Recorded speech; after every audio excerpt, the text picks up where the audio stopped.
From a family-run barbecue joint where partying got in the way of business, We are about $180,000 in debt. to a Utah tavern that was close to collapse after running mostly on borrowed money and goodwill, He told us that he'd always had this dream. He was very convincing that he could make a go of this. here's what happened to more bars that listened to Jon Taffer, starting with Bamboo Beach Tiki Bar, a beachfront spot in Fort Lauderdale beside the Ocean Manor Beach Resort Hotel. A rare zoning rule allows only a few bars to operate directly on the beach, which once made it a popular stop for tourists and locals. But over time, the business started falling apart, and the bar was losing way too much money every year. Just last year alone, I lost close to $200,000. This bar is falling apart, and if it does, then that's it. My whole financial situation is a complete disaster. A big part of the problem came from the owner himself, who spent more time focusing on the attractive staff he hired, rather than actually, running the place. Because of that, nobody really felt accountable for anything. Employees started showing up late and sometimes not at all. It quickly showed inside the bar. The place was starting to look neglected, and it was clear that no one had really cared for it in a long time. The kitchen wasn't doing that much better either. The appliances were grimy, and the head chef just didn't seem to care. This clean, big man. This is something what over the days. It's not clean. But what I'm saying Stop is that saying it's clean. No, Stop saying it's clean. Barry, Listen to me. I don't want to hear excuses. It's not clean. This is not clean. But I'm telling you, this clean. The first big step in turning things around was Jon Taffer stepping in to restore some authority. Eventually, the owner, Frank, had to rethink how he ran things. He even entrusted one of his staff to take charge of the tougher calls. Or is he really going to turn this business around? You're tough, but then at the last second, you had to give it back to her. Frank gathers his employees to convey some new changes to the bar. Today, I'm starting brand new. At the same time, the bar was pushed toward a full rebrand and would now be called the Bamboo Beach Club.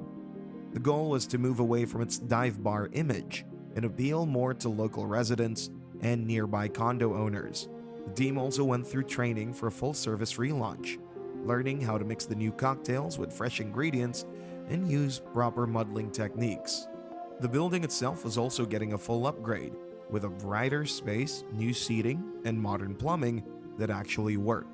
Once filming wrapped and the cameras left, something interesting happened almost immediately. And look at me and say, Frank, I'm proud of you. I will. I look forward to that, Good. buddy. Thank you so much. So you got your cake? And you get to... Yeah, absolutely. In the end, the owner stuck with Jon Taffer's plan of keeping firm authority and standing his ground when it mattered. A great bar makes a hotel better. 1 month after the relaunch, sales at the bar had doubled from the same time the year before. Guys, how's everything today? Everything good? All right, good. You guys enjoying yourselves?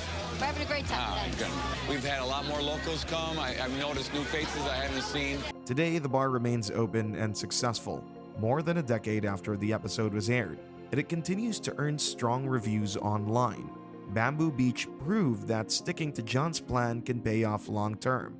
But down on the East Coast, another bar would be tested in a very different way, over there at Bungalow Bar.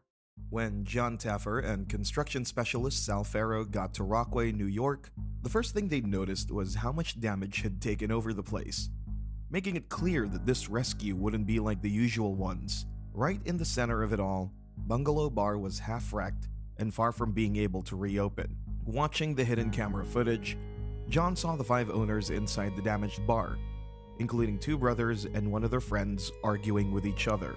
And once Jon walked through the door, he quickly saw that the problems went way beyond a quick fix. There's a lot of work to do back here, Sal. Yeah, that last bar times 2. Yeah. So this is what a kitchen looks like after a hurricane. Everything here was submerged, got flipped upside down, turned over. How high was the water? The water was neck high. So everything below here was rotten and moldy. Yeah. With so much damage, the team had to start over on the electrical, fix all the plumbing, and completely rebuild the kitchen. As for the menu, culinary expert Nick Liberator focused on lighter seafood dishes that worked well with the waterfront setting. Once the renovation was done, Bungalow Bar had a whole new vibe. Every part of it, inside and out, made it clear the bar was ready to stand out. 1 month later, the results spoke for themselves, with a 20% boost in sales. Building on that success, the owners used what they learned from Jon Taffer to help out with other bar rescues around New York. Bungalow Bar is still doing really well and getting plenty of positive customer reviews. The feedback shows Jon's changes are still being put into practice, with comments like, "Great location, delicious food, super friendly staff. We came twice during our 3-day stay in Rockaway because we enjoyed this restaurant so much. Bungalow never disappoints. Service, food, drinks, view, and atmosphere are all super. Try the specialty cocktails. They are excellent. Appetizers are always a fantastic part of the meal here. Last visit had the Bungalow Bowl and Quinoa Burger. Delicious. Service is so quick, even when they are busy." Bungalow Bar got a clean slate and steady sales. But not every bar's problems could be fixed with construction alone. Kid Chileen's Badass Barbecue belonged to a husband and wife who came from a family that had been running restaurants for years. Early success started to feel normal to them, and over time, their focus drifted away from the business and toward partying with the customers. Before long, most nights in the bar had a very different tone than what you would expect from the people in charge. Meanwhile, this left their 21-year-old daughter trying to hold the whole place together, while their guests kept pouring in. Once that pattern started, the environment inside the bar became hard to control. Customers treated the place less like a restaurant and more like a wild hangout, and that led to behavior that would normally get shut down right away. Oh my God! Look, I got so scared it like pooped. Oh, he crapped on the floor. Oh! This ain't his first rodeo. Situations like that were not just embarrassing. They also pushed away the kind of customers who might have helped stabilize the business. The finances had also been declining, and by the time help arrived, the bar was deep in debt. We don't have anything but this place. It's our life. As if the bar didn't have enough problems already, the owners were also behind on a major bill tied directly to the property. This bank is going to take this place away from you in 25 days. Stupid. I'm not a dummy, all right? You're embarrassing yourself. You're acting like a drunk ass. You know what? I've been fighting for this place every day because this is me. The condition of the building didn't help matters either. The ice bin in the bar held a thick buildup of slime and bacteria that had been clearly sitting there for a long time, which meant every drink being served had contaminated ice. In the kitchen, the barbecue menu sounded bold on paper, but in practice, the food was mostly plain meat covered with sauce to hide the lack of real flavor. The rescue plan started with something unusual. The owners were given a strict rule that they could not drink and party while the changes were happening. And to make sure the rules stuck, a breathalyzer test was brought in. All right, Scott.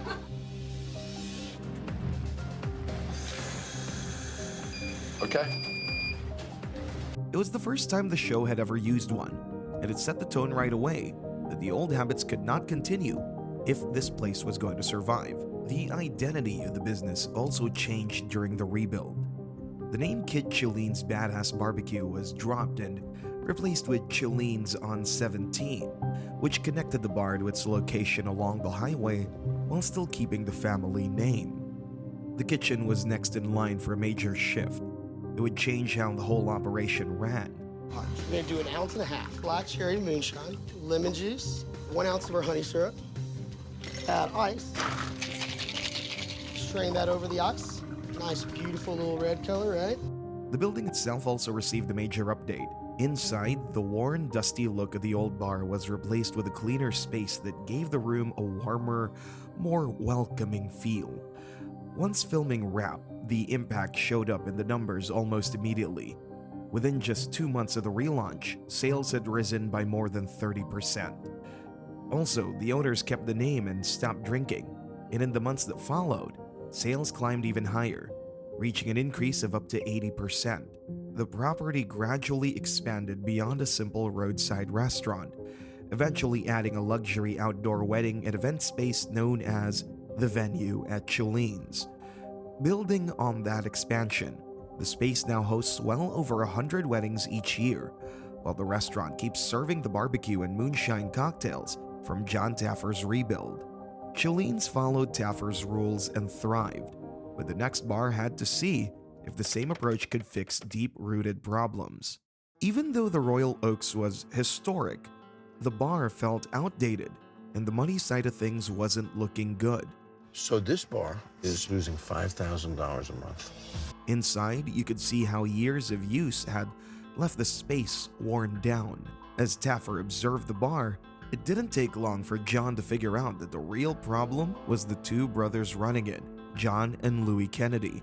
With all other clashes happening out in the open, the bar's atmosphere was bound to take a hit. I've never seen this level of buffoonery from a bunch of drunk-ass, and I don't like it! What a weird. Another thing that stood out was the bar's strange, out-of-place decor. Noticing how the decor clashed with the bar's vibe, Jon began by clearing it out and giving the space a fresh start. Then, by training the staff on the menu, Jon helped the bar start running in a way that was both smoother and more dependable. Little by little, the bar moved from being all over the place to a place that could actually hold up its food and historic name. The moment the doors opened with a new design, people were amazed.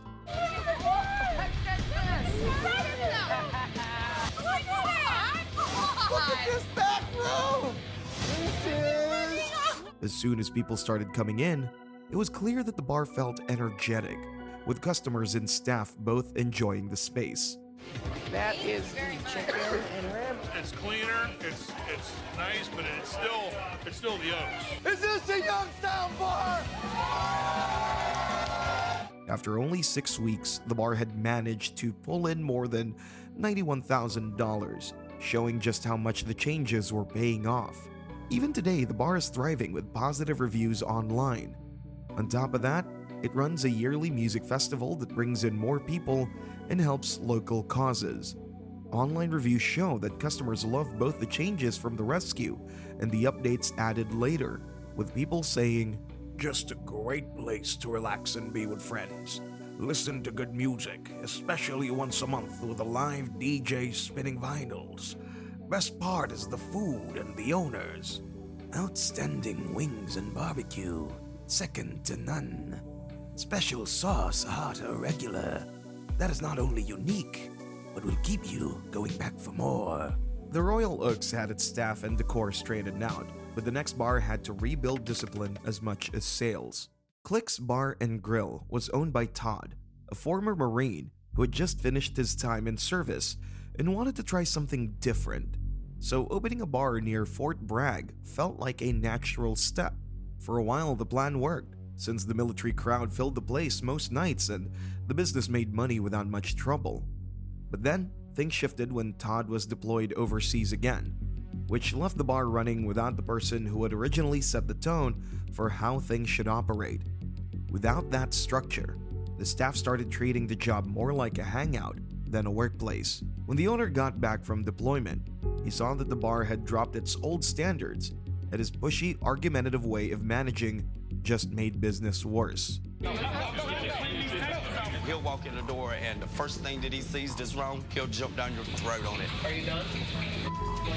Like, if you tell him what's up and he doesn't agree with it, he's going to tell you you're an idiot.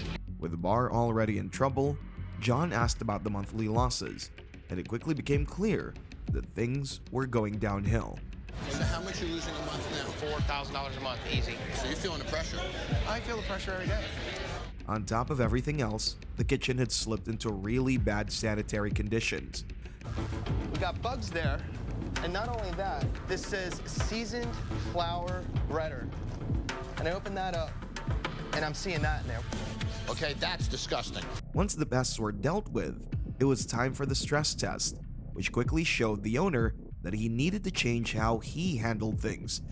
And in the end, he apologized to the staff for the way he'd been managing them. This is about the people that work for you. This is deep. It is, and I take it very personally. And me too. That means a lot to me, coming from you. The first time that I met Jon, it wasn't exactly the ideal situation. Soon after, Jon got to work on rebranding the bar.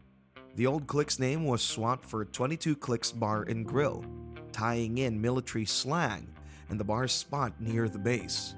The redesign fully embraced that theme, with a big tank-inspired table in the middle, other military-style decor around the room, and an overall space that felt a lot cleaner and brighter.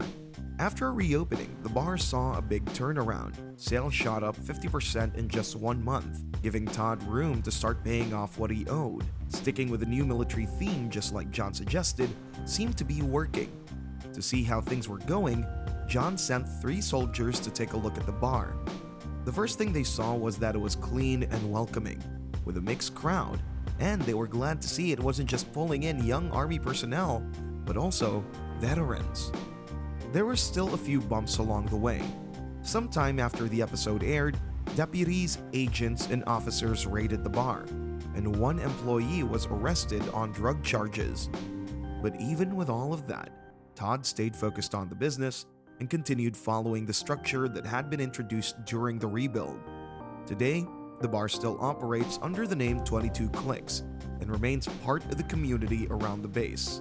After a military-style makeover boosted sales at 22 Klicks, the next bar had to see if a fresh system could save a struggling family-run spot. At one point, the union was running mostly on good intentions and borrowed money, which turned into a problem once the day-to-day work of running a bar actually started piling up. The owner, Bill Rowe, was not a career bar operator, but a construction worker who had stepped into the business with financial help from his in-laws. At first, the plan seemed simple enough since the location already had customers and the area around it had plenty of money flowing through it. But once the doors were open and the responsibility of managing staff, inventory, and service began stacking up, Bill slowly pulled back from the hard parts of the job, which left the bar drifting without much direction. As that pattern continued, the business started losing so much money every month, and soon, the bar was staring down a staggering amount in debt. I haven't been listened to what I've been telling my dad for months.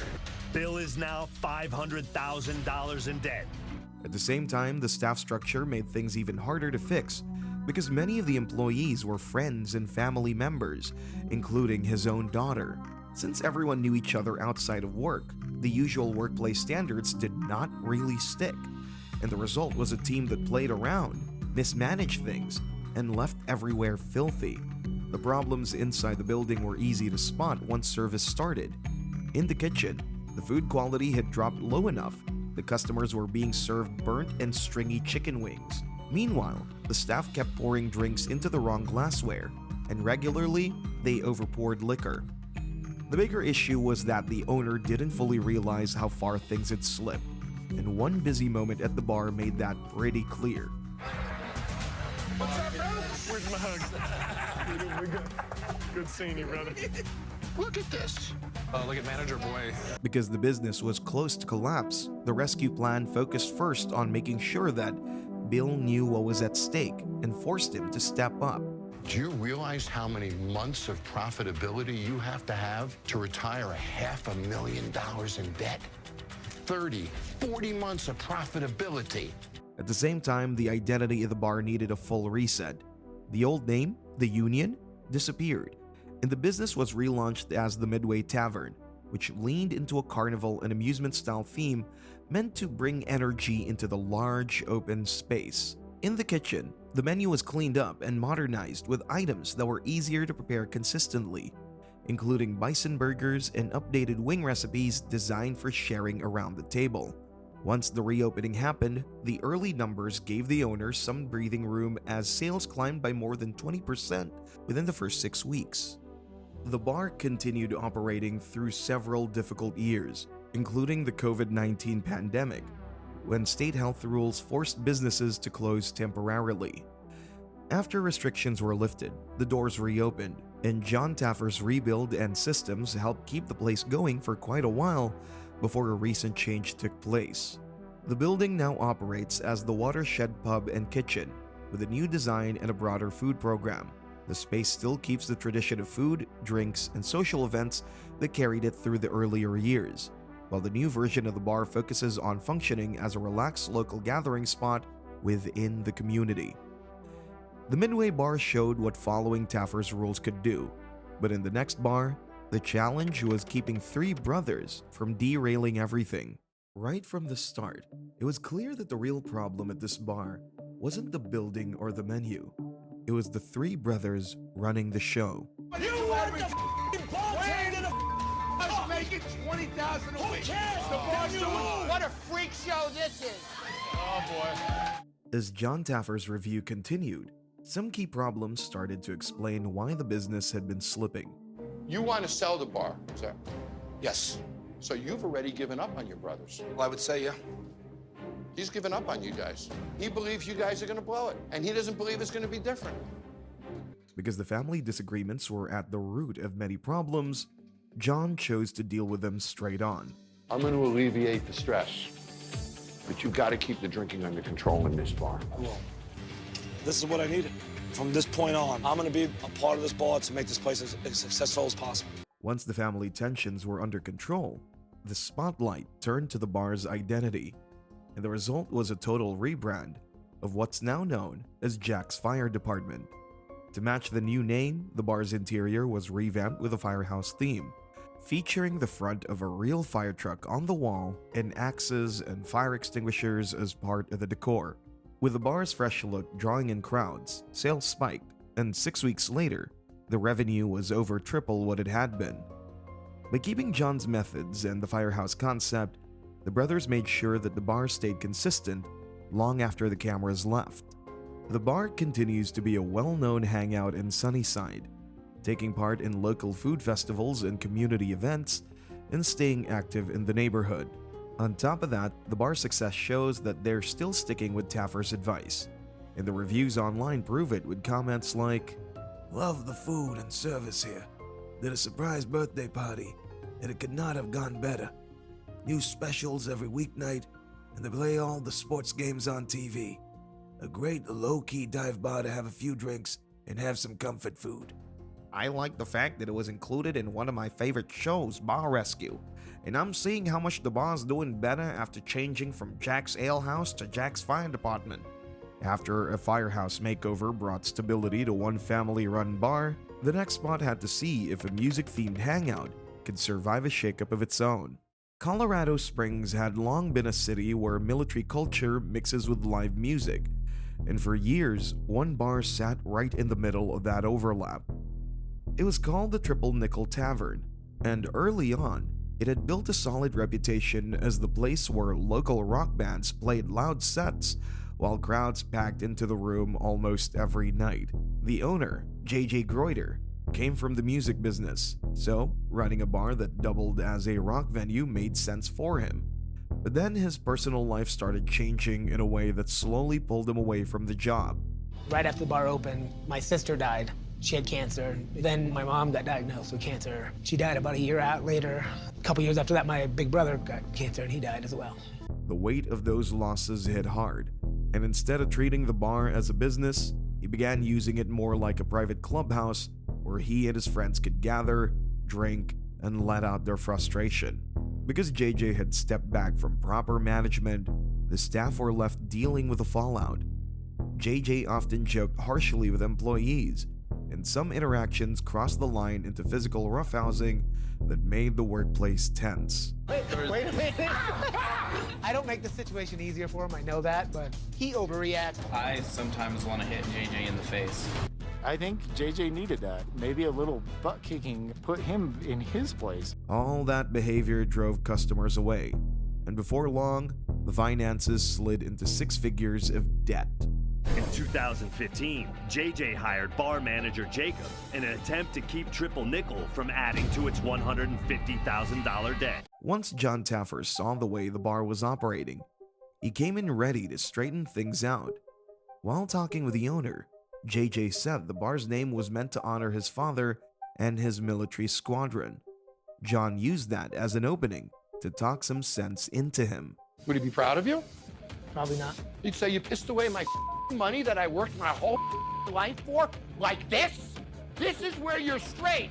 Out there is where you cut loose." Would he say that? If you don't want to come through for yourself, come through for them. You hear me? Yes. When the rescue kicked off, The first thing Jon worked on was defining what the bar should be. The inside of the building had a strange country western look that did not match the punk rock crowd it was attracting. So, the redesign focused on turning the space into something that felt closer to a garage-style rock hangout. The name itself stayed the same. The Triple Nickel Tavern was kept since it honored JJ's father, which meant changing it would have erased a big part of the place's history. 6 weeks after the relaunch, an update from a staff member confirmed that the bar was still running things the way Jon set them up. Tonight went so much better. Things are going smoothly. We're getting orders out. Drinks are flowing. People are having fun. The environment is way better. Go for it, boys. Over the years, the bar kept building its audience again, and eventually the demand became large enough that the owners decided to move to bigger locations across the street from the original building. The new space allowed them to keep hosting the punk and metal shows that had always defined the tavern, while adding newer events like karaoke nights and even burlesque brunch performances. With music and management sorted out at Triple Nickel, the next bar had to prove that Taffer's methods could survive a flood. When Jon got to Denham Springs post-flood, the streets were a mess, and many homes were still wrecked. And after meeting the owners, he could instantly tell how much they'd struggled. Oh boy, you guys have been through hell. I'm so happy I could be here to help. We can't. You don't even know what it means to us and to our daughters and to our community and, everything. Sit down, Want to come sit please, down? come. Sure. Things were so difficult that the owners were living in a small mobile home because their real house had been flooded. After finally inspecting the building, Jon noticed the owners had made some repairs, but the massive damage revealed why reopening had felt out of reach for so long. After months of downtime following the flood, the staff needed some brushing up. A pro stepped in to retrain them and was impressed with the progress they made. They hit all the beats, they were consistent, and they were also working as a team. As for the revamp, the main changes included upgrading the kitchen, replacing the old beer taps, and refreshing the interior to make the bar feel warmer. The bar didn't take long to bounce back after reopening, and revenue reportedly ended up higher than it had been before the flood. After some time, the owners settled back into their rebuilt home, and the bar continued hosting fundraisers and local events. The place is still open today and receives consistently positive reviews online. Many of them show that Jon's changes really stuck, with comments like, "Came to Big Mike's again for the first time in a while. The restaurant is clean and the staff are friendly. As usual, the food was great and for an affordable price. I recommend the buffalo chicken sandwich, but everything I've eaten there is awesome." Friendly staff and interesting menu, including unique dishes like the muffaletta pizza. They were featured on Bar Rescue and expanded the whole joint. Now there's a big bar area with pool tables on one side, a restaurant in the middle, and another bar on the other side. It's one of the better options in Denham if you're looking for a chilled place to take the fam for lunch or dinner, or maybe a few drinks in the evening. If Jon could turn a flood-damaged bar around, the next challenge was figuring out how to rescue a bar sinking under its own family drama. Las Vegas has no shortage of sports bars, which meant that when Carey's Sports Pub opened its doors, it had to fight for attention from the start. The owner, Bill Davis, had poured almost $4 million of his own savings into the bar, hoping the family could run it while he enjoyed retirement. But things took a sharp turn when he faced a health scare that made it hard for him to keep the bar on track. Carey's Sports Pub was a huge gift for my dad. Biggest gift I've ever gotten. But those dreams were quickly shattered when Bill suffered a stroke in 2011. With Bill stepping away from daily operations, the business fell into the hands of his children and grandchildren, and that arrangement soon turned into a problem. His daughter Kim tried to take charge, but struggled to enforce rules with her own children and the rest of the staff. I should probably not be in this position because I have no backbone. Before long, the financial damage kept piling up behind the scenes, and time to turn things around was running short. So what are you losing a month? In excess of $5,000 a month. Meanwhile, the workplace was loose and careless, and the security cameras ended up revealing something about a couple of people close to Bill that nobody was expecting.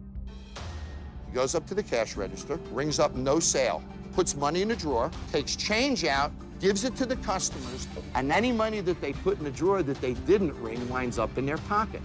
Really? Watch this. Drawer opens, no sale, money right in their pocket, and walk away. It was eventually discovered that the grandkids were not stealing. They were just carelessly mixing bar money with their own tips. Still, when the rescue began, the first step was removing the employees who were actually taking money. Melody, I gotta let you go. She needs to go too. I don't want to lose my job. That ship has sailed.